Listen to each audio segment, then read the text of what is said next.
What's going on, guys? Sharpshot here. Hope you guys are having a great day so far. So with the brand new Resident Evil chapter coming in 2 months, which is super exciting, and with there being a huge Steam sale on DBD on the base game, I decided it would be a pretty cool idea to look at what DLC you guys should buy first in Dead by Daylight. And as of this recording, the most recent chapter is chapter 19, which is the Yun-Jin and the Trickster chapter. So I'm going to be breaking this video down into 4 categories. The first category is for everybody. This is the first DLC that everybody should buy. The second one is the survivor mains, which one they should buy. The third one is the killer mains, and then the fourth and last one is going to be people who play a little bit of both killer and survivor kind of equally. And for each category, I'm going to be giving 2 to 3 DLCs you should get first, and they're going to be in order of which you should get first. So obviously the first one you should get first, and the second and third you should get second and third. And I'm also going to be assuming that the people that are looking at this video are beginners or they're new to DBD because they haven't gotten any of the DLCs. So yeah, without further ado, let's get right into the video. So the first DLC that I think everyone should get first is the Leatherface DLC, which is Bubba. So as you can see here, the DLC only includes the one killer in Bubba, and this is why it's actually cheaper in the Steam store, so it's even better to get now. And the reason you want to get this DLC isn't for the fact if you're a killer or a survivor main. Obviously it's even better if you're a killer main, but it's for barbecue and chili, and this is one of, if not the best blood point perks in the game. If you didn't know, you actually get more blood points per game playing killer than you do survivor, so it's more beneficial to grind your blood points on killers and then distributing the points to survivors or killers or whoever. With barbecue and chili, you get even more blood points per game because you get up to a 100% bonus on all of your blood points in the entire trial if you hook every survivor once. So this will help you unlock even more characters and unlock better perks for every character in the game, and it'll just fast forward your progress in the game, which is really awesome. If you don't know who Bubba is, basically his power is his chainsaw, and he does chainsaw sweeps with his charges, and he just sweeps forward and he goes crazy with his chainsaw, and he one-shots any survivor he hits with his chainsaw. So he's most similar to the hillbilly with his chainsaw being one shot, but he's a pretty strong killer if you know how to effectively use his charges to its max potential. So for everybody, your second and third DLC should be 1 or 2 of the DLCs that fit your category, whether you're a survivor main or a killer main or both. So just keep watching the video. So for the survivor mains, the first DLC I recommend getting is the Curtain Calls DLC that has the survivor Kate Denson. So the reason I recommend Kate Denson the most is because she has Windows of Opportunity, which is a super strong perk, especially for beginners, because it really helps you gain map knowledge quickly, and it really helps you in chases to know where the pallets and the windows are. If you can just go to every pallet and every window, it helps extend chases as a beginner so much more than if you didn't have that knowledge. Her other decent perk is Boil Over, which is like an extreme struggle perk where pretty much your struggle effects make it at tier 3 75% stronger, so the killer has like no control when he's walking, and it makes it so that the killer can't see the hooks that are right next to him. So you'll probably get a lot of escapes from that perk early on in the higher ranks. She also has Dance With Me, which doesn't leave any scratch marks when you do a rush animation through a window or a locker, so that can be pretty good to throw off killers that really rely on scratch marks, like the nurse for example. And just a quick side note, this DLC also comes with the Clown. I personally think he's a really strong killer, and he's really easy to learn and really fun to play, so if you're ever interested in playing killer, he's a pretty solid option. The second DLC I recommend you guys get is the Silent Hill DLC, which comes with Cheryl Mason. If you play in a survivor with friends, I actually recommend you get Cheryl over Kate because she has 2 perks that are really group oriented and rely on really good communication. One of those perks is Repress Alliance, which basically allows you to manually block a gen from getting touched by the killer. So if you have really good communication in a survivor with friends, it's really good because you can just let go of a gen when it's super close to being done and the killer is about to come over and damage it, so you can just save the progression on it. Blood Pact is her other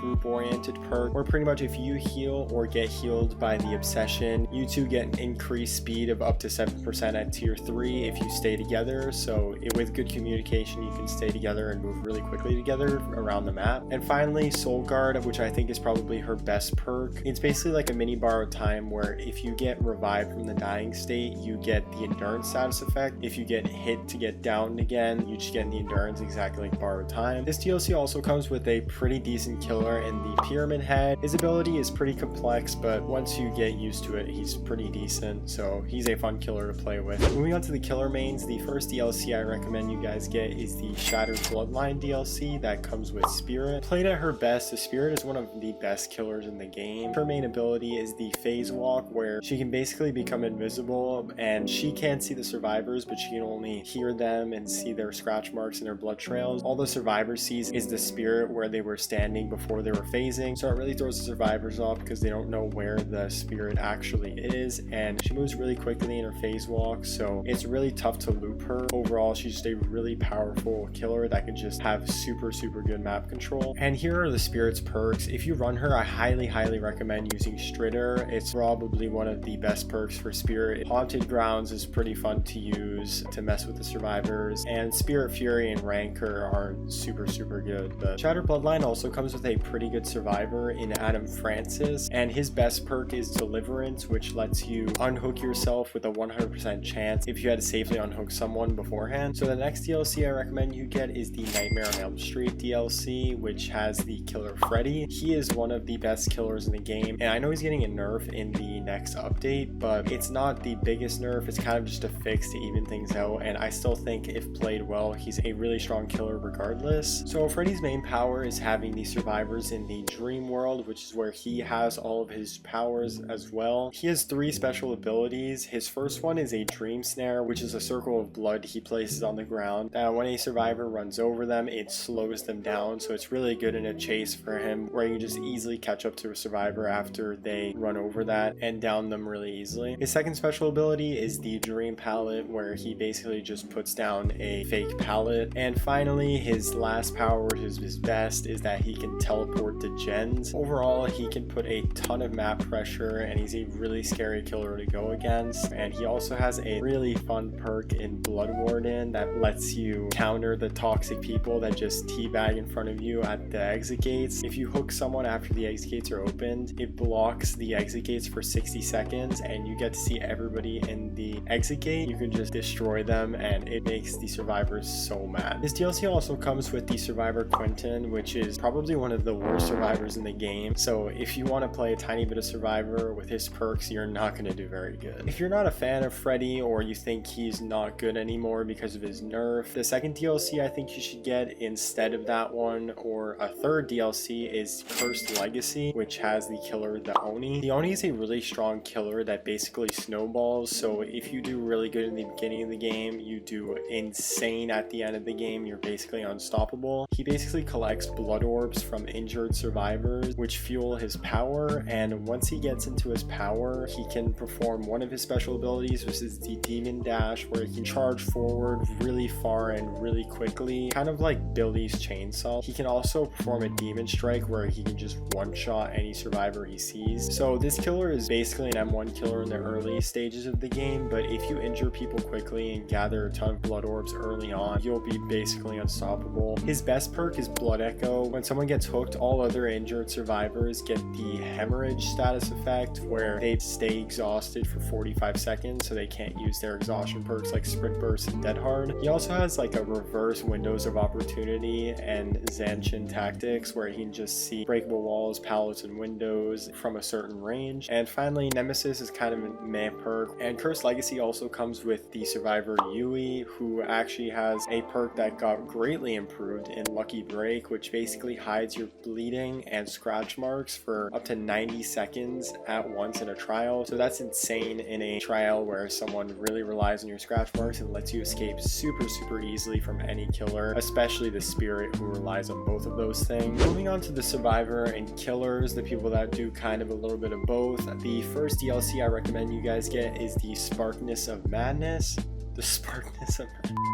The first DLC I recommend you get is the Spark of Madness. It comes with the survivor Fang Min and the killer the Doctor. This is a really good beginner DLC because both the survivor and the killer are really decent, especially the Doctor. He's easy to use and he has a pretty decent power and he gets you a lot of blood points when you use him. And Fang Min has a really good exhaustion perk that's really good throughout the entire ranks. So just to quickly sum up what the Doctor does, he basically has the Carter Spark, which gets them into their madness. madness tiers. At each madness tier, skill checks get harder and harder, and additional things like illusionary palettes and illusionary doctors become more prevalent, and it makes it really tough on the survivors to get progress on their gen. He also has the shock therapy, which increases their madness really quickly in a chase. It's like a mini static blast, which is a huge blast that you can do to reveal where the survivors are. Fangman is a really decent survivor who has life, which is one of the better haste exhaustion perks in the game, and it basically gives you a sprint burst on a command when you vault a window. Another really good perk is alert. You get to see the aura of the killer whenever they break a pallet or a wall or damage a gen, which is really useful because killers do that a lot during the game. Finally, technician silences a failed skill check on a gen at the expense of more of a penalty regression. So this second DLC is going to be if you play a little bit more killer but you still play survivor a good amount, but I think you guys should get the Shattered Bloodline DLC. I already went over this in the #1 spot in the killer section because Spirit is one of, if not the best killers in the game, so it's a super strong killer, and Adam Francis also has an extremely solid perk in Deliverance and a really fun perk in Diversion. So if you want a little more details on that, flip back to the killer section. The third DLC, this is if you play a little bit more survivor but you still play a good amount of killer. I would recommend getting the Curtain Call DLC. I went over this one in the survivor section at the #1 spot because Kate is a really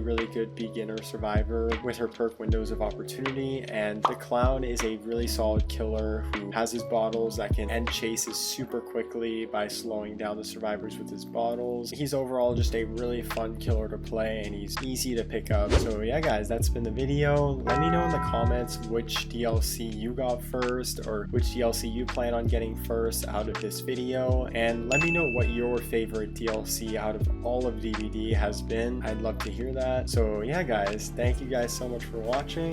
Leave a like and subscribe if you're new. This has been Sharpshot, and I will see you guys in the next video.